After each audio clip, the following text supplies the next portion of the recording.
This will help you grow big and strong. My loving in-laws, adoring their newly born grandchild, keep buying and bringing various things over. Today my mother-in-law brought some baby food. However, considering I've just given birth, baby food seems a bit premature. They must really love their grandchild. Don't you think it's a bit too early? 4 or 5 months will fly by.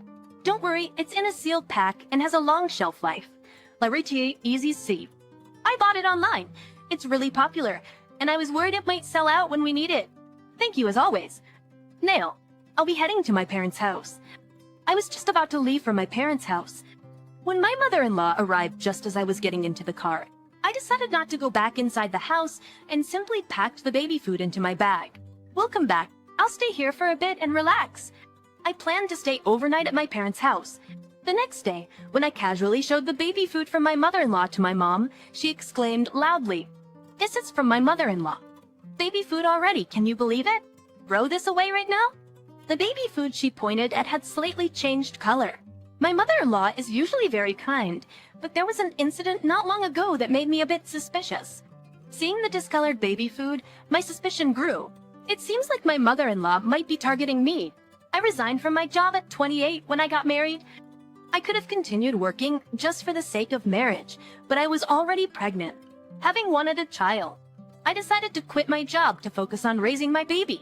However, I do want to work again, so once child rearing settles down, I plan to look for a job.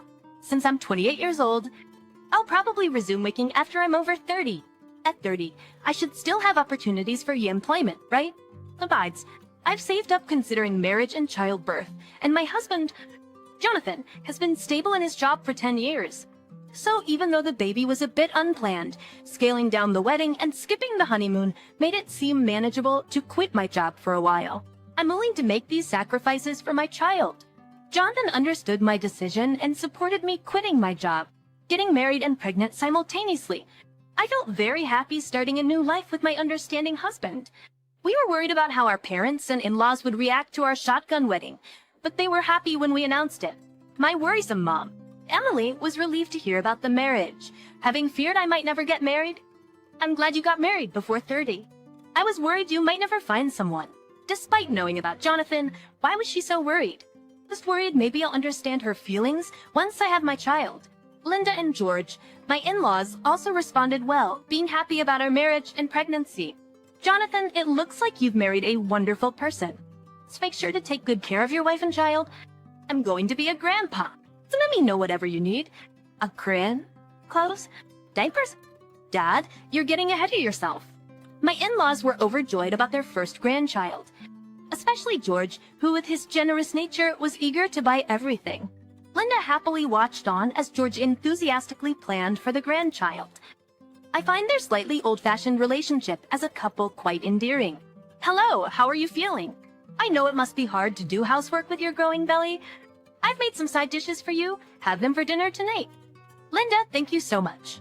I really appreciate it." Our house is about a 40-minute drive from my in-laws. Despite the distance, my mother-in-law often checks on me and brings over homemade dishes. I've heard many people struggle with mother-in-law issues, but that seems foreign to me. At least, that's what I thought at the time. "Hey, are you okay? You seem to be having a hard time again." "I'm fine. Just leave me alone for a bit, will you?" This lately, I've been unable to sleep well and get irritated over trivial things. As a result, I've been cold to my husband more often. It's probably because of the pregnancy, right? He seems to think so too and doesn't complain, treating me kindly even when I'm cold. But I can't rely on his kindness forever, so I discussed my insomnia and irritability with the doctor during a checkup. After the examination, they told me my insomnia was due to too much caffeine, and my irritability was a result of the lack of sleep. That can't be right. Caffeine can negatively affect fetal development, and in large amounts may increase the risk of miscarriage or stillbirth. That's why, as a pregnant woman, I've been very careful about it. On the day I had the checkup, I told my husband, Jonathan, about it during dinner. They said it's because of too much caffeine, but I don't think that's possible. I always check the ingredients of the food I eat. Could it be in foods that don't have ingredient labels? Things like vegetables or meat. Maybe you're eating them without realizing. I checked that too, but none of the foods I've been eating had those ingredients. Since the cause was unclear, I might be unknowingly consuming caffeine even while eating dinner. That's when it struck me. Could it be?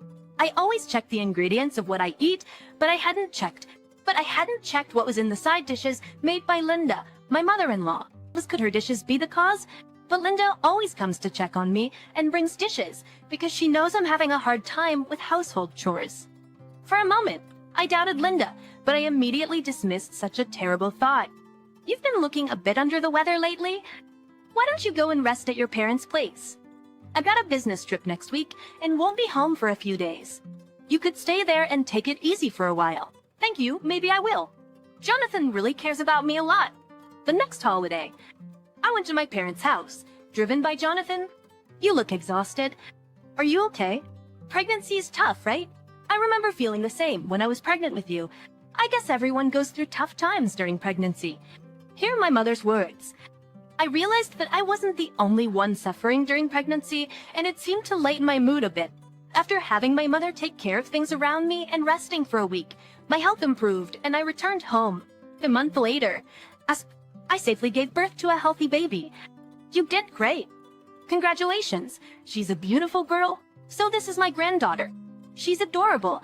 Not only Jonathan, but also Linda and George, my in-laws, came to the hospital.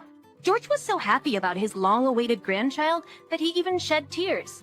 It made me happy to see them so delighted. Although there were times I worried about my health after giving birth, both the baby and I were healthy, and we were able to leave the hospital in about a week. Now we're a family of 3. It's been a week since we brought our daughter home, and my in-laws, George and Linda, have been coming over almost every day. Moreover, George brings loads of gifts for our daughter each time. Our house is already full of unopened baby items. Got something delivered today, so I brought it over. Dad, you're buying too much. Besides, these clothes are still too big for her. Is that Seal? But it's better to have them than not, right? Don't sweat the small stuff. George loves shopping extravagantly and spends his free time searching for baby items online, buying anything he likes right away. Because of this, several baby items for our daughter are delivered to their house every day. Well, I feel guilty for receiving so many gifts and wish they'd hold back a bit. I don't mind them visiting daily. They always consider not to burden us too much. All right, time to head back. We can't stay too long. Yes, you're right. They usually leave after George says this. Coming over around the time I finish lunch and clean up, and staying no more than 2 hours. So it doesn't affect my evening routines much. It makes sense that Jonathan is such a kind person, having been raised by such loving parents. Well, they see our daughter almost daily. My own parents haven't met her yet. My parents' house is a bit farther than my in-laws, and it's been hard to align our schedules. Although we don't mind, Jonathan has been concerned whether I'm tired from his parents' daily visits. So he suggested we take our daughter to meet my parents and even stay overnight, considering the travel might be too much for her. Jonathan has weekends off, so he'll drop us off on Saturday morning and pick us up on Sunday evening. What a thoughtful husband. This Saturday, as I was packing the car to go to my parents, Linda arrived alone. I made it in time. What's up, Mom? I told you we wouldn't be here today and tomorrow, right? That's why I came. I couldn't bear not seeing her for 2 days, so I thought I'd see her before you leave. Linda, it's just for 2 days, isn't it? For me, 2 days is unbearable. Oh, and I brought this. It'll help her grow big and strong. Baby food? Linda, it's way too early for that. 4 or 5 months will fly by. It's shelf-stable in a pack, so no worries. I got it online. It's really popular and might sell out when you need it. Linda brought a present for my daughter. It was an assortment of baby foods in clear packs, looking quite expensive. Thank you as always. We're heading to my parents' house now. I could have left the baby food at home, but since I had already packed the car and didn't want to go back inside, I stuffed it into my bag. Welcome home. Finally, I get to see my first grandchild. Sorry we're late. We'll just relax today. My parents adored their first grandchild, not leaving her side, always by her. Bringing her here was definitely worth it. I'll have to thank Jonathan for the weekend rides when we get back. The next morning, while chatting with my mom, I casually showed her the baby food Linda gave us. Mom suddenly exclaimed loudly, "This is from my mother-in-law. Baby food already. Isn't it funny? Throw it away right now?" It was a set of 6 packs, but the one my mom pointed at had discolored a bit. Indeed, upon closer inspection, the color of the finely chopped vegetables seemed off. Mom noticed well. Though only one was discolored, it seemed like a minor incident of a defective product. But this slightly discolored baby food turned out to be the clue that unveiled a lurking devil. My mom insisted on throwing it away, but it was a gift from Linda. It seemed like a quality product, and I wanted to feed it to my daughter. So, Ole people sites, I didn't throw it away and contacted the manufacturer to see if it could be replaced. They quickly agreed to send a new one.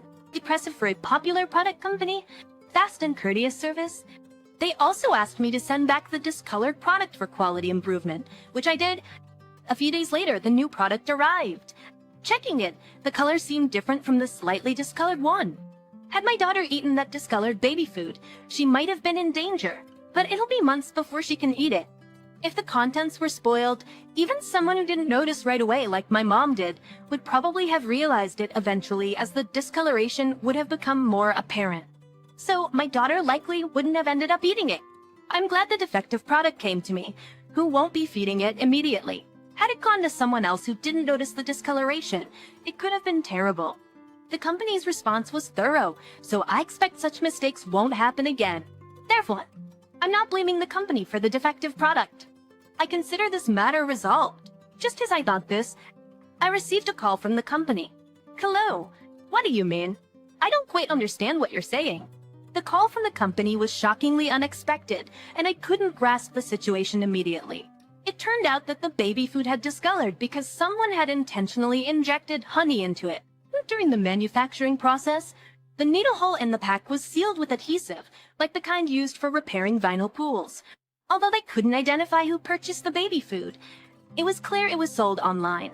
There were no issues in the manufacturing process, and since the problem occurred after the sale, the company couldn't do much. However, since it ended up with me, they informed me of the investigation results. They also suggested that if someone gave it to me, I should be cautious of that person. Impressive work by the company. An amateur couldn't have identified the adulteration or the detailed method of tampering.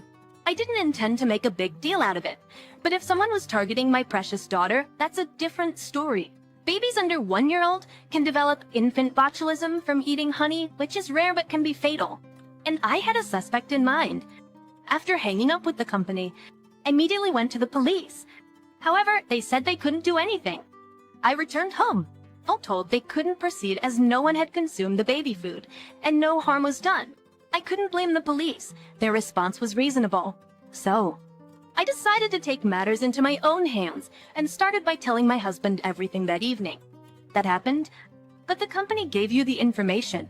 We might be able to do something about it. Right. That's why I need you to ask for a favor. A test, understood. I'll see what I can find out. A few days later, as usual, George and Linda came to see our daughter. But instead of going to her, my husband and I sat George down at the living room table while I spoke with Linda. What's the matter? Why do all of you look so serious? Linda's expression was anxious, and her voice was slightly trembling, as if she was starting to sense what was happening. Could you please take a look at this? I presented Linda with a printout of the purchase history from their online shopping account. It showed records of buying a culinary syringe used for injecting flavors into meats and adhesive for vinyl. According to the company, the tampered baby food had been purchased online. Furthermore, culinary syringes are not items that can be easily bought at local supermarkets or dollar stores. Suspecting Linda as the perpetrator, I thought she might have bought these tools online along with the baby food, so I had George check their online shopping history. George and Linda shared an online shopping account, and the platform they used doesn't allow deletion of purchase history. Linda, realizing she couldn't delete the history, had set the purchases to hidden. However, hiding them only concealed them temporarily. George was able to find the purchases when he changed the settings. The baby food had honey in it. These items here, you bought them, right? Can you explain? Well, I bought the syringe to try out. You love dumplings, right? I thought it would make them juicier.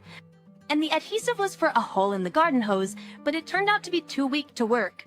Her excuses came too easily, as if she prepared them in case she got caught. Her expression was clouded, and her voice trembled more. But if Linda simply bought items she needed, this purchase history wasn't conclusive proof of her guilt. So, I played my next card. And what about this? I showed a purchase history of caffeine tablets. I was told during a prenatal checkup that I had too much caffeine. Linda, you bought caffeine tablets. I use them to stay awake. I often get sleepy in the afternoon. Are you sure you only use them for yourself? Yes, they were just for me. Despite my growing suspicions of Linda due to her attempts to harm me and my daughter, and the caffeine incident, I struggled to believe that the mother-in-law, who had always been kind to me, could do such things. I was prepared to forgive her a little if she admitted her guilt in response to my insistence. However, if she continued to deny it. I had no choice but to reveal my final card. If you insist you don't know, then I'll have to take this to the police. Why do you have that? What I presented as my last card was the food Linda had made for me during my pregnancy, which I had frozen. While I was recovering at my parents' house, and even in the month leading up to my delivery, Linda continued to bring dishes. At that time, my distrust of her was still minor, so I accepted the food without saying anything, feeling reluctant to throw it away and froze it instead. Eventually, I decided to discard the older items, but some from just a few weeks ago remained. I'll have the police check if these contain caffeine. I actually developed insomnia, so this could potentially be considered a case of assault. Acts as evidence of harm. I'll take these purchase records and my pregnancy diagnosis. If the police start investigating, excuses like the ones you're making now certainly won't work. I learned from my experience with the honey-laced baby food incident that to get the police involved, there must be evidence of harm. With the caffeine case, I was the victim and had evidence to support it. While it's uncertain whether this evidence will be sufficient for the police to take action, the possibility is certainly higher now. However, my aim wasn't primarily to rely on the police, it was to get Linda to acknowledge her wrongdoing. I'm sorry, I did it. Faced with the possibility of being reported to the police, Linda finally conceded and admitted her guilt. Mom, why did you do this? I became anxious when the baby was born. My father-in-law, George, is a bold and generous man, often treating people to drinks. Just when he found out about my pregnancy, he said he'd buy anything, causing my mother-in-law, Linda, to worry about overspending. But Linda has always been a reserved person, not one to confront George. Even if she did try, I can't imagine her stopping George's exuberant nature. Eponine, I've never seen Linda raise her voice or reprimand George. Instead, I pictured George, if confronted, pushing forward with his decisions. So instead of trying to stop George, Linda started to plot against me. She crushed caffeine pills and mixed them into my food, hoping to induce a miscarriage. My husband also ate the food, but being pregnant, it affected me more severely. After the birth, George, as expected, went on a shopping spree for all sorts of baby items. The money he's spending is supposed to be for their retirement, as their growing financial strain and anxiety, along with Linda already crossing a line with the caffeine incident, led her to target my newborn daughter. She didn't use anything immediately lethal, starting with something like honey, which can be dangerous for infants. But human behavior escalates. If I hadn't noticed the honey, she might have just thrown it away, thinking it had gone bad. Not realizing the danger of the honey might have meant not being able to stop Linda from escalating her actions, putting my daughter at risk. Now the thought chills me. It was fortunate that the baby food was in a transparent package. What did it say? Why didn't you tamper with the formula instead of the baby food? He asked. The formula was in a can. We bought the baby's milk in large cans. But to tamper with the same milk, she would have had to open the can, which couldn't be done without leaving evidence, unlike the baby food that could be injected through a tiny hole. Furthermore, once we started on solid foods, my daughter might refuse anything given to her. So, Linda thought it best to act before we introduced solid foods. The early action was planned for when she could be alone in our house. George always accompanied her on visits to see the baby and was the primary buyer of baby items. If Linda suddenly bought baby food and gifted it to my daughter, George would get suspicious.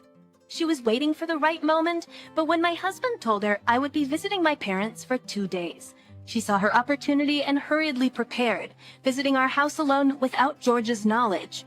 Marvelly, you fool. What were you thinking? I'm sorry. Linda was left speechless, crying and continually apologizing, though she had put me and my daughter in danger. Linda is generally a sensible person, but it's precisely because she has common sense that realizing and admitting her guilt has deeply wounded her. George and Linda apologized to us. George continued to scold Linda in a voice loud enough to worry about neighbors calling the police. Linda kept crying and apologizing, her face a mess from tears. George, Linda seems genuinely remorseful. Let's leave it at that. No, I'm partly to blame too. The movie takes responsibility. Well, in that case, as conditions for accepting Linda's apology, I suggested she explain the situation to the police under George's supervision to be accountable for her actions, apologize to the baby food manufacturer for the trouble caused, and not see our daughter until we deemed it appropriate. The police treated it as a domestic issue and issued a stern warning. The manufacturer accepted her apology. However, we decided not to let Linda see our daughter for a while. She'll be expected mentally by the incident. Linda has become quiet at home, performing household chores but seemingly lost in thought. With this issue resolved, our family of 3 is enjoying a peaceful and happy life, free from worries. And a happy life free from worries.